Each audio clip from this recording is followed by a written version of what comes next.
একটু শুকরিয়া করিস, একটু স্মরণ করিস, একটু জিকির করিস, একটু আমার কথা চিন্তা করিস। বান্দা, তোর জীবন চলার পথে বিরক্ত লাগবে বলে আমি কক্সবাজার বানিয়ে দিয়েছি, সাগর পারে তুই একটু ঘুরতে জানা, ফ্রেশ হয়ে আয়। কিন্তু খবরদার দেও দেখে মাতাল হয়ে যাস না, আমাকে ভুলে যাস না।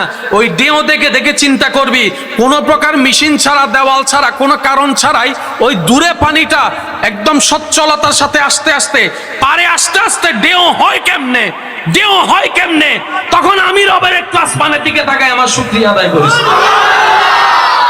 রব বলে যে তোর চোখের শান্তি আমি দিব, মনের শান্তি আমি দিব, ব্রেনের শান্তি আমি দিব, তুই শুধু শুকরিয়া করতে থাক, তুই শুকরিয়া করতে থাক, তুই শুকরিয়া কর, আমি খাবার বাড়াই দিব, রিজিক বাড়াই দিব, সুস্থতা বাড়াই দিব, ইনকাম বাড়াই দিব। আমি সুবহানাল্লাহ শুনতে পাচ্ছি না, আরো জোরে বলি সুবহানাল্লাহ।